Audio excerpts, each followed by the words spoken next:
Good morning student. मैं अरुण सिंह आज कक्षा 10 गणित में एक चैप्टर त्रिभुज है जिसको पढ़ाऊँगा। ये चैप्टर 6 है।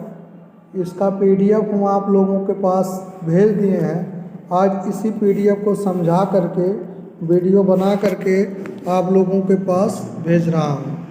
ध्यान से वीडियो को 2 से 3 बार देखिए और नोट को पढ़िए, सब कॉन्सेप्ट क्लियर हो जाएगा। उसके बाद एक्सरसाइज सॉल्व करिए।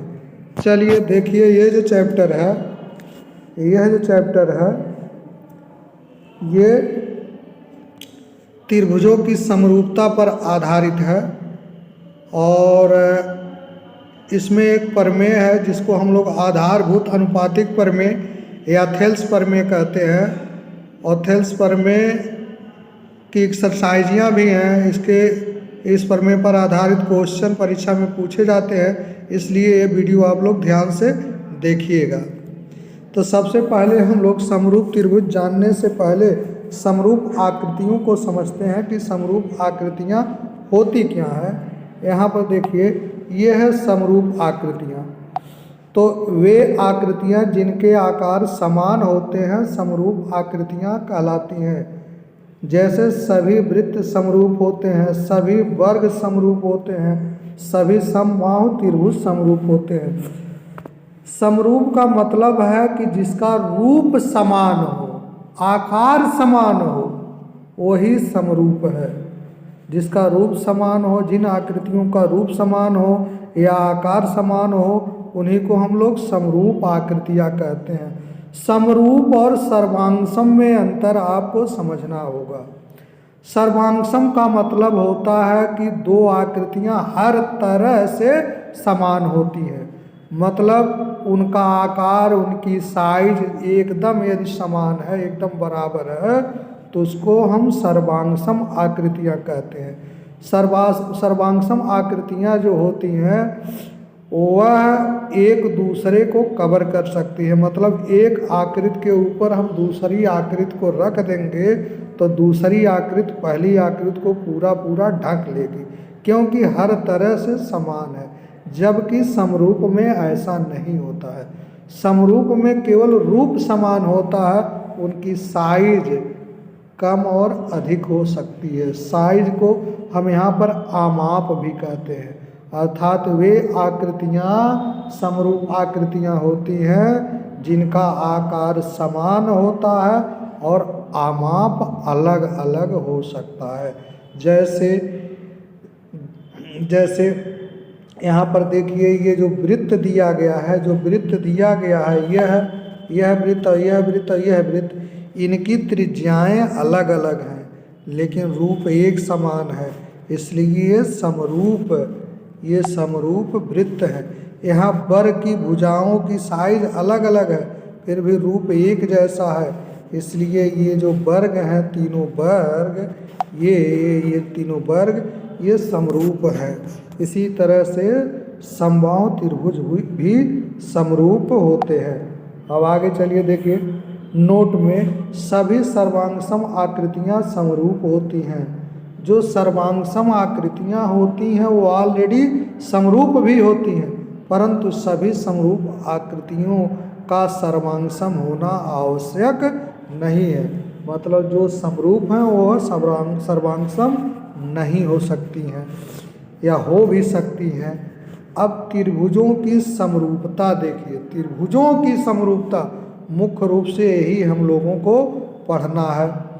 दो त्रिभुज समरूप होते हैं यदि उनके संगत कोण बराबर हों तथा उनकी संगत भुजाएं एक ही अनुपात में हों।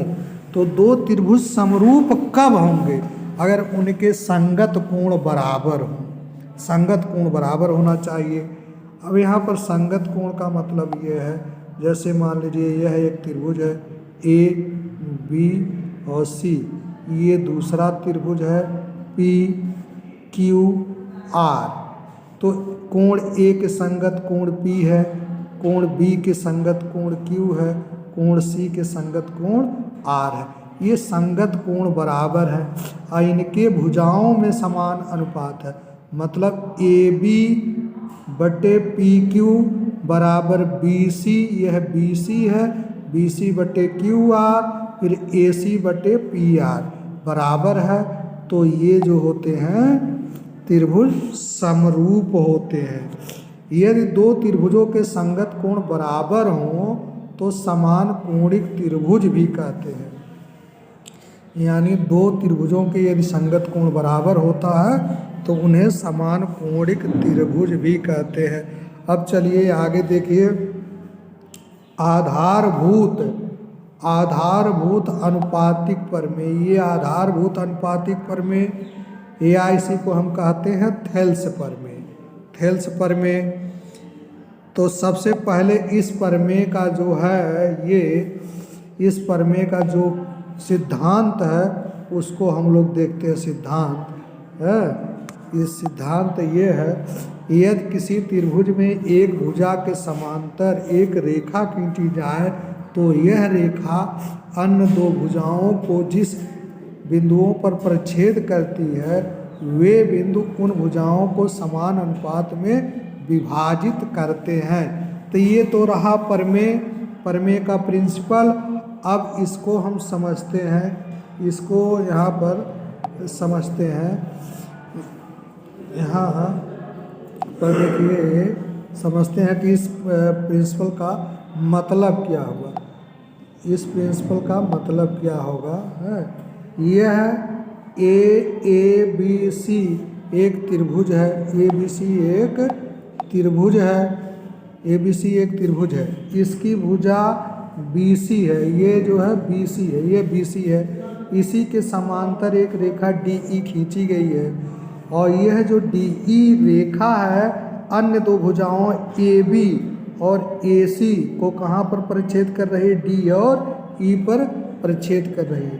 तो जो यह बिंदु D और E हैं, D और E, ये जो बिंदु D और E हैं भुजा AB और AC को समान अनुपात में बांट रहे हैं। मतलब AD, यह AD बटे DB,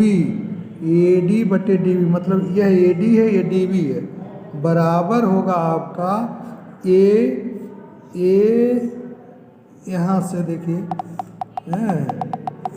यहाँ देखिए AD बटे DB बराबर होगा आपका AE बटे EC। यही है मतलब किसी त्रिभुज में एक भुजा के समांतर एक रेखा खींची जाए तो यह रेखा अन्य दो भुजाओं को जिस बिंदु पर काटती है वे बिंदु मतलब D और E हैं उन भुजाओं को समान अनुपात में बांटते हैं। अब यही क्या करना है, यही सिद्ध भी करना है, यही सिद्ध करना है। तो चलिए देखते हैं, हमको सिद्ध करना है ये AD बटे DB बराबर AE बटे EC, ये सिद्ध करना है। तो इसको सिद्ध करने के लिए रचना करना पड़ेगा, रचना है। तो रचना में क्या किया गया है, रचना में देखिए इस BE को और BE को और CD को मिला दिया गया है। फिर यहाँ पर जो है, यहाँ पर ये जो आपका है ये EN AD पर लंब डाला गया है और DM AE पर लंब डाला गया है। ये है, ये रचना हो गया। अब देखते हैं उपपत्ति में देखिए त्रिभुज ADE का क्षेत्रफल, त्रिभुज यही त्रिभुज है आपका ADE का क्षेत्रफल। तो इस त्रिभुज का क्षेत्रफल हम दो तरह से निकाल सकते हैं। एक बार हम यहाँ बैठ जाएंगे इधर तो आधार AD हो जाएगा और ऊंचाई जो होगी, ऊंचाई या लंब जो होगी वह EN होगा। और जब हम इधर से बैठ जाएंगे तो आधार हमारा AE होगा और लंब DM होगा। तो आनी यहाँ पर देखिए लिखा गया है, ये लिखा गया है कि त्रिभुज ADE का क्षेत्रफल 1/2 आधार 1/2 आधार AD है और लंब EN। फिर इसके नीचे ये जो त्रिभुज है ये है हमारा BDE। यह BDE का क्षेत्रफल 1/2 यहाँ इसकी बात हो रही है। अब इस त्रिभुज का क्षेत्रफल 1/2 आधार ये BD हो गया और इसके लिए भी लंब हमारा EN ही काम करेगा, यह लंब EN ही काम करेगा, यही काम करेगा। तो इस त्रिभुज का क्षेत्रफल और इस त्रिभुज का क्षेत्रफल हमको निकालना है, फिर इस त्रिभुज का क्षेत्रफल और इस त्रिभुज का क्षेत्रफल निकालना है।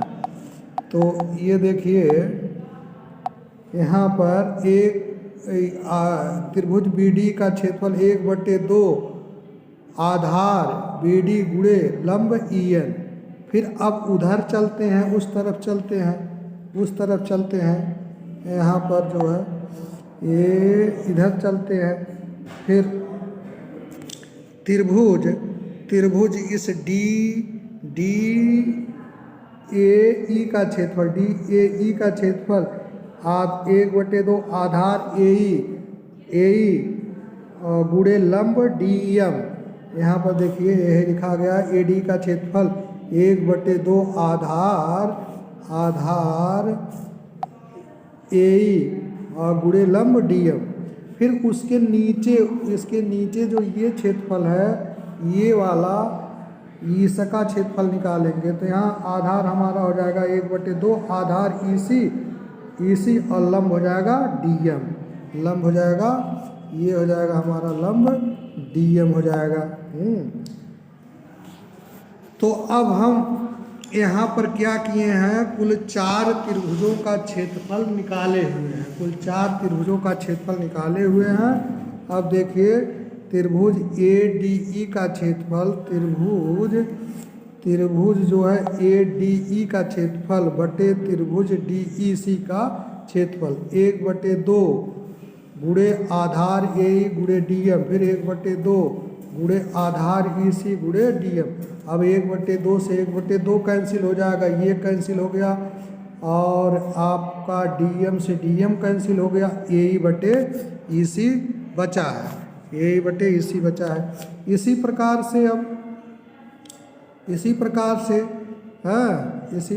से यहाँ पर जो है त्रिभुज यहाँ पर हमको फिर दोबारा बना ले तो ठीक। यहाँ पर देखिए त्रिभुज जो है त्रिभुज ADE का क्षेत्रफल, त्रिभुज ADE का क्षेत्रफल यहाँ फिर से हम बना दे रहे हैं। यह है त्रिभुज ABC और ये है DE, इसको मिला दिया गया, इसको मिला दिया गया। तो देखिए अब यहाँ पर त्रिभुज ADE का क्षेत्रफल, ADE का क्षेत्रफल, इसका क्षेत्रफल बटे त्रिभुज BDE का क्षेत्रफल, मतलब इसका क्षेत्रफल बटे इसका क्षेत्रफल 1/2 आधार ये हो गया, यहाँ से लंब ये डाला गया आधार AD और ये हो जाएगा हमारा यहाँ से जो लंब डाला गया है ये जो है लंब EN है, ये लंब है EN। फिर यहाँ पर त्रिभुज BD का क्षेत्रफल 1/2 आधार DB गुणे EN यहाँ पर है। एक मिनट, यही लंब जो है हमारा यहाँ भी काम कर रहा है, तो इस तरह से यहाँ पर भी जो है इन दोनों त्रिभुजों के क्षेत्रफलों का हम लोग अनुपात निकाले हैं। अब यहाँ जो है त्रिभुज BD और त्रिभुज DEC एक ही आधार तथा 2 समांतर रेखाओं के बीच BC और DE के बीच बने तो 2 त्रिभुज हैं, अतः इनका क्षेत्रफल आपस में बराबर होगा। त्रिभुज BDE का क्षेत्रफल त्रिभुज DEC के क्षेत्रफल के बराबर है। अब समीकरण 1, 2 और 3 से, समीकरण 1, 2 और 3 से, समीकरण 1, 2 और 3 से हो जाएगा AD बटे DB बराबर AE बटे EC। Hence proof. इस प्रकार सिद्ध होता है, इस प्रकार सिद्ध होता है। इस प्रकार देखिए ये सिद्ध हो गया। ये सिद्ध करना था कि किसी त्रिभुज में एक भुजा के समांतर कोई रेखा खींची जाए तो वह रेखा अन्य दो भुजाओं को जिस बिंदु पर काटती है वे बिंदु इनको समान अनुपात में बांटते हैं। धन्यवाद। शेष अगले वीडियो में।